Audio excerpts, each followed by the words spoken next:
नमस्कार मित्रांनो. यावर्षी यू पी एस सीच्या फॉर्ममध्ये खूप सारे बदल झालेले आहेत. त्याच्यामधला सर्वात मोठा बदल म्हणजे हे ओ बी सी अनेक्षर भरणं. तर हे कोणाची कृपा आहे वगैरे आपल्याला सगळ्यांना माहिती आहे की कशामुळे हे सगळं चालू झालेलं आहे. पण याच्यामुळं आपली जी प्रोसेस आहे यू पी एस सीची फॉर्म भरण्याची ती आधीसारखी सोपी राहिलेली नाही. याच्यामध्ये खूप सारे बदल झालेले आहेत आणि ते एक एक आपल्याला परफेक्टलीच भरावे लागणार आहेत, कारण पुन्हा जाऊन डॉक्युमेंट व्हेरिफिकेशनच्या वेळी आपल्याला कोणताच त्रास नाही झाला पाहिजे. तर आपण सुरुवात करूया ओ बी सी नॉन क्रिमिनलपासून. कारण लोकांना माहीतच नसते की O B C non criminal जे आहे ते सध्याच्या वर्षाचं पाहिजे, कारण त्याच्यामध्ये उत्पन्न जे आहे ते 2022-23 आणि 23-24पर्यंत झालं पाहिजे. मग तेच मी तुम्हाला सांगतो की बाबा O B C non criminal पहिल्यांदा कोणत्या कोणत्या वर्षात असलं पाहिजे आणि मग पुन्हा आपण ओ बी सी अनेक्षर कसं भरायचं ते बघूया. सध्याची जी एक्झाम आहे आपली ती 2025साठीची यू पी एस सीची एक्झाम आहे. तर त्याच्यामध्ये जे O B C non criminal लागेल ते 2024-25साठीचं लागेल. म्हणजे काय की तुम्ही जे काढलेलं नॉन क्रिमिनल आहे ते या डेटमध्येच बसलं पाहिजे. 1 एप्रिल 2024 ते 11 फेब्रुवारी 2025 या दरम्यानच हे असलं पाहिजे. 11 फेब्रुवारी कशावरून, तर तुमची लास्ट डेट जी आहे आपली U P S C U P S सीचा फॉर्म भरण्याची, त्याच्या लास्ट डेटपर्यंतच तुम्ही O B C non clear हे काढलेलं असलं पाहिजे. तुमच्या नॉन क्रिमिनलच्या दाखल्यावरती तुमचा जो ऑफिसर आहे साईन करणारा, त्याची साईन ही या तारखेच्या आधीच पडलेली असली पाहिजे. आणि 1 एप्रिल 2024-25 म्हणजे या फायनान्शियल इयरमध्येच तुमचं O B C non criminal आलेलं असलं पाहिजे. आणि हे कशावरून ठरवलेलं आहे, तर हे यू पी सीच्या ॲप्लिकेशनमध्ये, यू पी सीच्या नोटिफिकेशनमध्ये त्यांनी इन्कम सर्टिफिकेट जे आहे तर त्याच्यावरती इन्कम हे तुमचं हे लास्ट इयरपर्यंतचं असलं पाहिजे हे सांगितले. म्हणजेच काय, तर 2021-22, 2022-23 आणि 2023-24 या तिन्ही वर्षाचे इन्कम सर्टिफिकेटवरती तुमचं इन्कम असलं पाहिजे. आणि याच्या बेसिसवरती तुमचं ओ बी सीचं जे आहे ते नॉन क्रिमिनल काढलेलं असलं पाहिजे. आता हे सगळं कॉम्प्लिकेटेड तुम्हाला वाटत असलं तर एकच लक्षात ठेवा की तुमची जी नॉन क्रिमिनल असणार आहे ते तुमचं नॉन क्रिमिनल लेअर हे या डेटमध्येच असलं पाहिजे. आता ओ बी सी अनेक्षर कसं भरायचं ते बघूया. पहिलं तर नेम ऑफ कॅन्डिडेट हे ॲटोमॅटिक येईल. रजिस्ट्रेशन आय डी हे ॲटोमॅटिक तिथे ॲपियर होईल. नेम ऑफ फादर भरायचे तुम्हाला. त्याच्यानंतर date of birth of father म्हणजे वडिलांची जन्मतारीख भरायची. आता सगळे जे कमाल आहे आपल्या यू पी एस सीमध्ये घोळ झालेल्याची गेल्या वर्षी, त्याच्यानंतर सगळा हा डेटा जो आहे तो इथून खाली भरायचा आहे. 3C इथून खरी मजा चालू होते. पहिली गोष्ट, तर तुमचं पप्पांकडे जर पॅन कार्ड असेल तर ते पॅन कार्डचा नंबर द्यायचा आहे. पॅन कार्डला इथं यस म्हणून येईल. त्याच्यानंतर पॅन कार्ड द्यायचं वडिलांचं. त्यानंतर आईचं नाव, आईची जन्मतारीख. त्याच्यानंतर आईकडे पॅन कार्ड असेल तर त्याचा नंबर. आता इथं प्रोफेशन ऑफ फादर लिहायचं आहे. तुमचे वडील जर गव्हर्नमेंटमध्ये नसतील तर इथून खालचं भरणं तुम्हाला खूप सोपं जाईल. पण जर गव्हर्नमेंटमध्ये असतील किंवा आधी होते तर इथून थोडंसं कॉम्प्लिकेटेड आहेत गोष्टी इथून भरणं, पण ठीक आहे. प्रोफेशन ऑफ फादर, आता सध्या तुमचे वडील काय करतात, जर ते वर्किंग असतील, जॉबमध्ये असतील तर तिथे जे असेल ते जॉब वगैरे लिहा. जर नसतील तर इथं रिटायर्ड म्हणून लिहा. त्याच्यानंतर तेच सर्व्हिसमध्ये आहेत का वगैरे, येस नो इथं येईल, तुमचं येस किंवा नो लिहायचं. त्याच्यानंतर कुठं होते, स्टेट गव्हर्नमेंटमध्ये होते, सेंट्रलमध्ये होते, पी एस यूमध्ये होते, तर या बँकेत होते, हे असं कोणते पण असेल ते इथं ऑप्शन दिलेले आहेत, त्याच्यापैकी एक चूज करून इथं लिहा. त्याच्यानंतर तुमचे वडील जिथं काम करत आहेत त्या ऑर्गनायझेशनचा फुल पत्ता, नाव आणि पत्ता पूर्ण लिहायचा आहे. जर तुमचे वडील रिटायर झालेले असतील तर तुमचं ज्या ठिकाणी लास्टला काम करत होते त्याच्याबद्दल तुम्ही इथं माहिती लिहू शकता. फॉर एक्झाम्पल इथं लिहू शकता की जर इन्कम टॅक्समध्ये असतील तर लिहू शकताय आय टी डिपार्टमेंट, म्हणजे इन्कम टॅक्स फुल लिहा आणि गव्हर्नमेंट ऑफ इंडिया असं काहीतरी येईल तुमचं. आणि त्याच्यानंतर जर पत्ता पूर्ण असेल, तुमचे जर सध्या वर्किंग असतील तर हे पूर्ण तुम्ही लिहू शकता. जे रिटायर्ड आहेत त्यांनी काय लिहायचं त्यासाठी सांगतो मी. आणि त्याच्यानंतर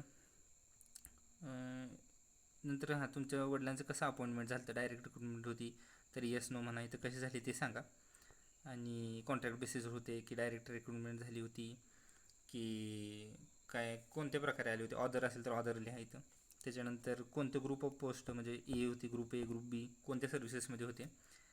त्याच्यानंतर रिक्रुटमेंट कोणत्या वर्षी झाली. फॉर एक्झाम्पल इथं ग्रुप सी असेल तर तुम्ही ग्रुप सी लिहा इथं.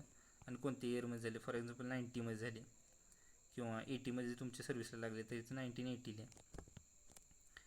त्याच्यानंतर काही काही जणांचे जे वडिलांचे किंवा वडिलांची जी पोस्ट असते ते ग्रुप ABC मध्ये येत नाही, म्हणजे ते क्लासिफाय करता येत नाही, पण कम्पेअर करता येतं आपल्याला की बाबा हां ते जरी डायरेक्ट ABC मध्ये नसले तर ते कम्पेअर करू शकतो आपण की बाबा ते Aमध्ये आहेत किंवा Bमध्ये आहेत किंवा Cमध्ये आहेत.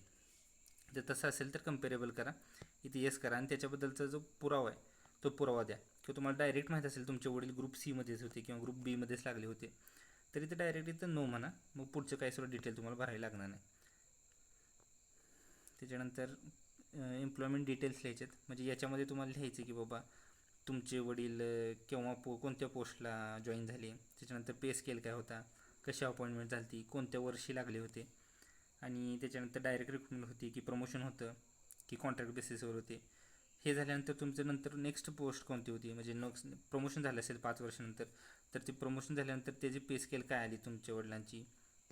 त्याच्यानंतर ते प्रमोशन झालं होतं, प्रमोशन लिहा, तेव्हा किती वय होतं, त्याच्यानंतर ते कसं प्रमोशन झालं होतं, फक्त प्रमोशन लिहिलं तरी होऊन जातं. किंवा जॉब चेंज केलेला असू शकतो तर त्याच्याबद्दल लिहायचं की बाबा इथं अपॉइंटमेंट झाली नवीन ठिकाणी वगैरे वगैरे, इथं तुम्ही इथं डेटा भरू शकता.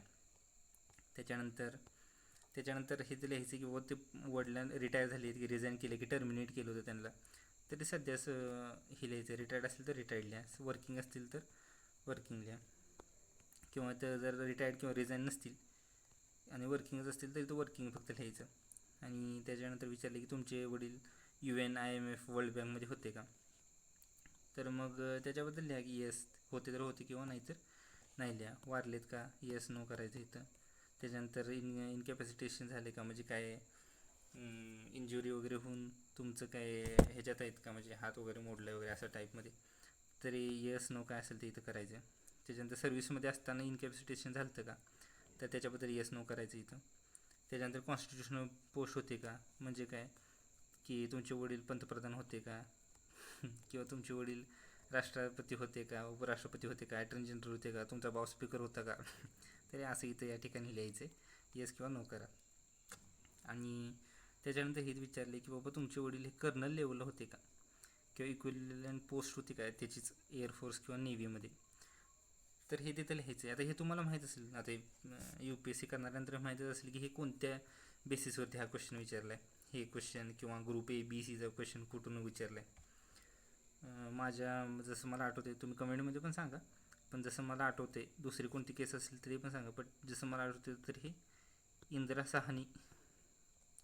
साहनीपासून हे गोष्टी आल्या आहेत. त्यांनी सुप्रीम कोर्टने सांगितलेलं ना की ग्रुप AB वाल्यांना किंवा ग्रुप वाल्यांसाठी हे क्रिमी लेअर आहे आणि नॉन क्रिमी लेअर जे आहेत ते त्याच्या खालचे आहेत वगैरे, असं कॅटेगरायझेशन करायला ऑर्डर्स दिल्या होत्या गव्हर्नमेंटला, सेंट्रल गव्हर्नमेंटला. ठीक आहे, तर आता सेम तसंच आहे इथून पुढं. जशी पण वरती माहिती भरली तशीच माहिती खाली प्रोफेशन ऑफ मदरसाठी भरायची आहे. आईसाठी ही माहिती भरायची असेल तर ती कशी, ते पण सेम तसंच आहे की बाबा तुमची सर्व्हिसमध्ये होती का आई, होती तर कोणत्या ठिकाणी होती, स्टेट होती, बँकमध्ये होती, युनिव्हर्सिटीमध्ये होती, प्रायव्हेटमध्ये होती, ह्या सेम गोष्टी आहेत त्याच्यामध्ये खाली. पुन्हा त्याच्यानंतर तेच आहे की कशी रिक्रुटमेंट झाली, कोणत्या सर्व्हिसला होती, कोणत्या वर्षी सर्व्हिसला होती, कम्पेरेबल आहे का दुसऱ्या कुठल्या पोस्टशी. त्याच्यानंतर मग आईच्या त्याच डिटेल्स, पे स्केल काय होता, कधी जॉईनिंग झालं वगैरे वगैरे. आणि तेच रिझाईन आहेत का, आता काय करते UN मध्ये आहेत का, 10व्या पॉईंटपर्यंत जे आहे ते सेमच माहिती आहे.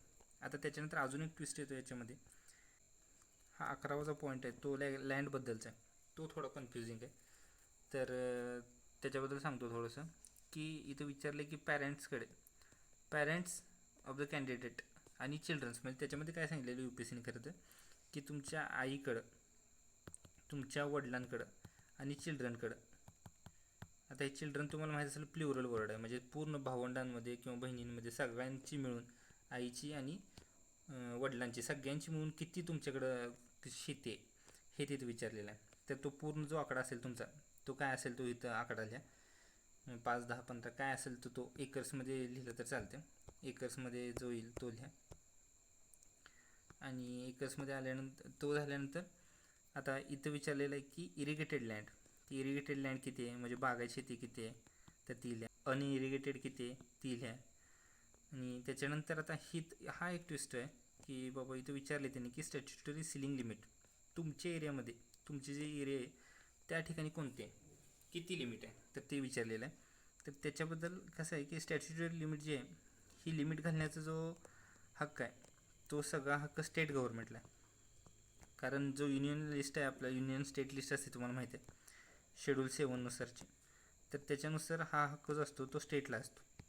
स्टेटला तर प्रत्येक स्टेटमध्ये ही वेगळी लिमिट असते. त्यामुळे त्यांनी विचारले की तुमची लँड जिथं ओन आहे तर तिथं ही सिलिंग लिमिट किती आहे. तर काय काय राज्यांमध्ये तर असं आहे की प्रत्येक जिल्ह्यानुसार सुद्धा ही लिमिट वेगवेगळी असू शकते. जसं मी बघितलं आहे त्याच्यानुसार मी तुम्हाला सांगतो की आपल्या इथं 1961ला एक कायदा झाला होता. तर त्या 1961च्या कायद्यानुसार ही जी लिमिट आहे ती लिमिट इरिगेटेड लँडसाठी बागायती शेतीसाठी 11 एकर आहे पर पर्सन, 18 एकर आहे पर पर्सन, आणि अनइरिगेटेड लँडसाठी ही 27 एकर आहे. ठीक आहे, म्हणजे इथं लिहितो इरिगेटेड जे आहे ना इरिगेटेड त्यासाठी 18 एकर आहे पर पर्सन आणि अनइरिगेटेड जे आहे त्यासाठी 57 एकरची लिमिट आहे. तर ही लिमिट आहे आपल्या इथं महाराष्ट्रातल्या मुलांसाठी सांगतोय. तर हा तिथं हे आहेतच तिथं नेऊन छापा की 18 एकर पर पर्सन 27 एकर पर पर्सन. आणि जरी तुम्हाला अजून जर कुठं अजून चेक करायचं असेल की बाबा किती लिमिट आहे एवढीच लिमिट आहे का, तर 1961चा एक कायदा आहे. तुम्ही जर स्टॅच्युटरी सिलिंग लिमिट किंवा लँड होल्डिंगचा जर कायदा टाकला गुगलवरती 1961चा कायदा भेटून जाईल. तर त्याच्यामध्ये तुम्ही चेक करू शकता की आपल्याला किती लिमिट आहे वगैरे. ठीक आहे, त्याच्यानंतर पॉईंट नंबर ईकडे या. आता ह्याच्यामध्ये काय म्हणलं आहे की जर तुमच्याकडे बोथ इरिगेटेड आणि अनइरिगेटेड लँड आहे तर तिथं एक क्लॉज दिलेला आहे शेड्यूल 5मध्ये या ॲक्टच्या हा ॲक्टच्या क्लॉज 5 शेड्यूल 5मध्ये एक अट दिलेली आहे. तर त्यानुसार तुम्ही फॉलो करताय का, ती तुम्हाला लागू होते का असं विचारलं आहे. म्हणजे तिथं काय काय लिमिट्स आहेत की बाबा इरिगेटेड लँड असली तर 40% तुमच्या नावावर असली पाहिजे, अनइरिगेटेड असली तर 40 पाहिजे, किंवा दोन्ही असली तर 85%, असे वेगवेगळे काय काय निकष आहेत तिथं. तर ते फॉलो केले पाहिजेत. तर ते ऑफकोर्स आपण फॉलो करत असणार, त्याशिवाय नॉन क्रिमिनल भेटत नाही. तरी ते सरळ नो करा आणि पुढे या. किंवा तुम्हाला वाचायचं असेल तर हा जो कायदा दिलेला आहे, नंबर दिलेला आहे, हा नंबर टाका तुम्ही ह्याच्यावरती गुगलवरती आणि शेड्यूल 5मध्ये जाऊन बघा.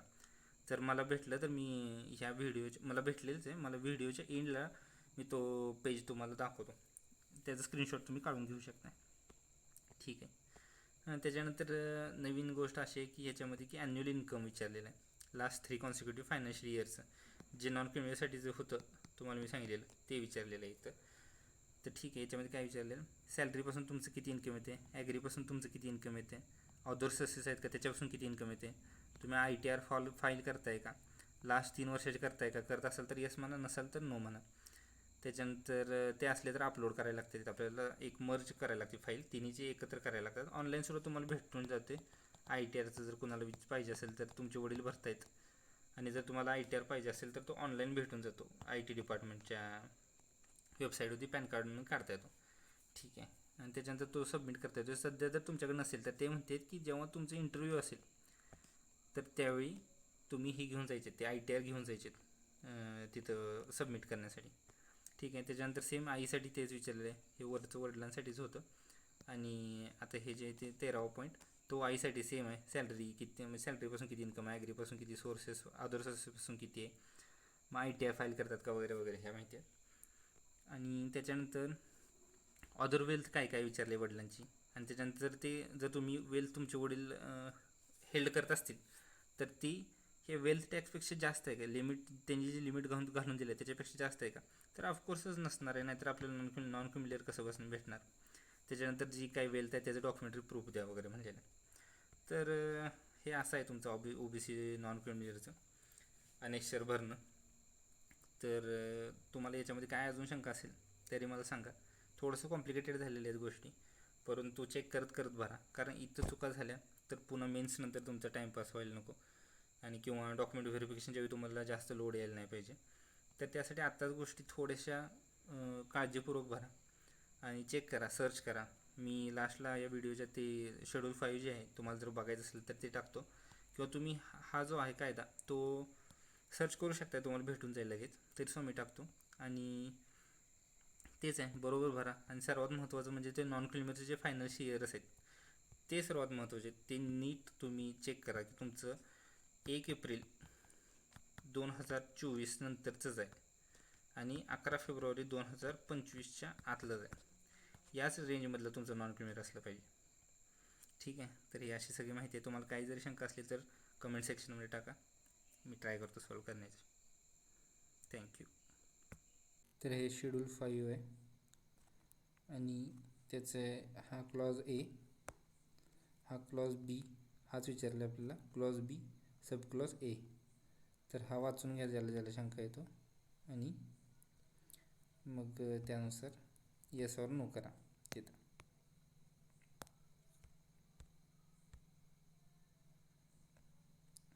आय होप दिसत असेल सगळ्यांना.